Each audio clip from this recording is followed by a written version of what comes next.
Hello အားလုံးပဲမင်္ဂလာပါဒီတစ်ခါမှာတော့အင်္ဂလိပ်စာလေ့လာနေတဲ့လူတွေအတွက် listening ကောင်းဖို့အထောက်အကူပြုပေးတဲ့ application လေးတစ်ခုနဲ့မိတ်ဆက်ပေးချင်ပါတယ်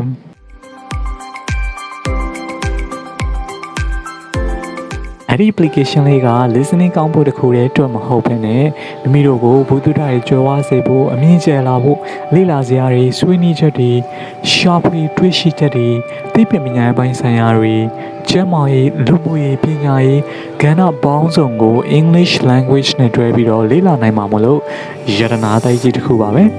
Okay အဲ့ဒီ application လေးကိုကြည့်ချင်နေပြီလို့ယူဆပါတယ် Okay သူကတော့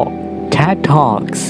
တော်တော်များများသိမယ်လို့ယူဆပါတယ်ဒါပေမဲ့မသိနိုင်တဲ့မသိသေးတဲ့အကြောင်းအရာလေးတွေကိုကျွန်တော်ဒီဗီဒီယိုလေးမှာပြောပြပေးသွားမှာမလို့အဆုံးထိကြည့်ပေးဖို့မျှော်လင့်ပါတယ်Okay, TED Talks မှာ TED ဆိုတာဘာပြောရလဲ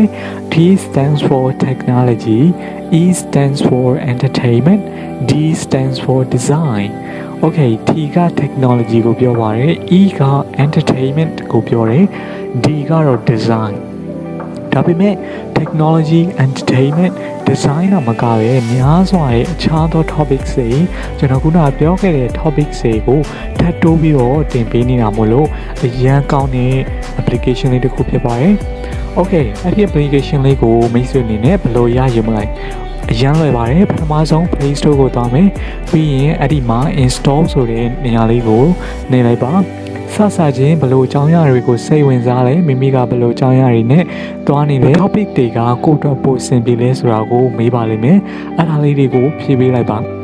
ပြီးရင် app ထဲကိုဝင်မှာ topic တွေအများကြီးခုနဖြည့်ပေးလိုက်တဲ့ပုံစံလေးတွေပုံမှန်ဝတ်တည်ပြီးတော့ကိုယ့်ကို recommendation ပေးပါလိမ့်မယ်မိမိကြိုက်တဲ့အရာတစ်ခုကို pick လုပ်ပြီးတော့နားထောင်လိုက်ပါ Okayတော်တော်များများမသိတဲ့ secret လေးတစ်ခုပြောပြပါမယ်အဲ့ဒီ app မှာထူးခြားတာလေးတစ်ခုရှိပါတယ်အဲ့ဒါကတော့ဘာသာစကားများစွာရှိတဲ့ထဲကမှာ video တော်တော်များများမှာ Burmese language မြန်မာဘာသာစကားပါနေဆိုရင်အံ့ဩသွားမလားဘာသာစကားပြန်ပေးတဲ့ translation 30လောက်ပဲရှိတဲ့ထဲကမှာမြန်မာပါနေဆိုတာလေးကိုကျွန်တော်သိပေးချင်ပါတယ် Yes it's true So without further delay, let's start watching a bit how it works. ဒါကတော့ကျွန်တော်တို့ဗီဒီယိုတစ်ခုတည်းကိုဝင်ရင်စတွေ့ရမယ်ပုံစံဖြစ်ပါတယ်။အဲ့ဒီဒီမှာကျွန်တော်တို့ကဗီဒီယိုတစ်ခုကို pick လုပ်လိုက်ပါ။အဲ့ဒီပုံစံတိုင်းလေးတွေ့ရပါမယ်။ A simple way to break a bad habit. Alright, so အဲ့ဒီညားလေးပြတဲ့နေရာလေးကိုထောက်လိုက်ပါ။ထောက်လိုက်တဲ့အခါမှာ Okay အဲ့ဒီနေရာလေးကိုလည်းဆက်ပြီးတော့ထောက်လိုက်ပါ။အဲ့ဒါကကျွန်တော် subtitle ပြပေးတဲ့နေရာလေးဖြစ်ပါတယ် Okay အမှဘာသာစကား40လောက်ကို translation လုပ်ထားပါတယ်အဲ့ဒါမှာ Burmese ပါနေပါတယ် Okay ခဏလေးဆောင်းပေးပါသူကခဏနေရင်အဲ့ဒီ Burmese subtitle ကိုပြပေးမှာဖြစ်ပါတယ် Okay ဒါဆိုရင်တော့ Burmese subtitle ပေါ်လာပြီဖြစ်ပါတယ်ဒါကထူးခြားချက်ကလေးပါပဲ Burmese subtitle ရှိနေဖြစ်တဲ့အတွက်ကျွန်တော်တို့အတွက်ပို့ပြီးတော့လည်းအရင်ဆုံးစလေ့လာတဲ့အခါမှာပို့ပြီးတော့နားလည်ရလွယ်ကူပါတယ်Okay နောက်ခါမှလည်းဒီအဲ့ဒီနေရာလေးကိုပဲပြန်ပြီးတော့နှိပ်လိုက်ပါနှိပ်လိုက်ပြီးတော့ English subtitle ကျွန်တော်တို့ထိုးလို့ရပါတယ် Okay နော် English subtitle ရှိပါတယ်ဒါကတော့ English learner ရဲ့ second method ဖြစ်တဲ့ Burmese လေ့လာပြီးရင် Burmese subtitle ထိုးပြီး English subtitle ထိုးခြင်းဖြစ်ပါတယ်နောက်ဆုံးမှာတော့ဘာမှမထိုးဘဲနဲ့ဒီတိုင်းလေးနားထောင်သွားခြင်းဖြစ်ပါတယ်ဒါဆိုရင်တော့ရမယ်လို့ထင်ပါတယ်Okay ဒီ app လေးကိုသုံးခြင်းအဖြစ် number 1 ရလာမှာက English listening ကောင်းလာမယ် number 2 listening ကောင်းလာတဲ့အတွက် speaking ကောင်းလာမယ်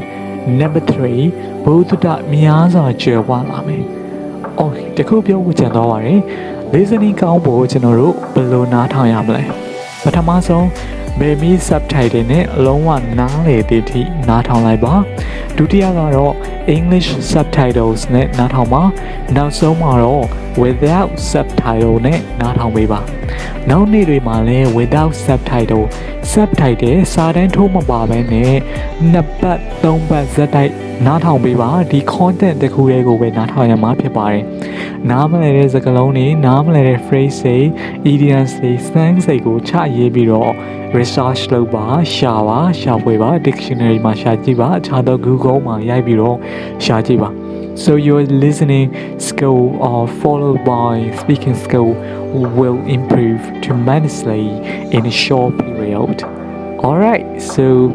that's what I want to tell you, how you can improve your listening skill as well as speaking skill. Thanks for watching.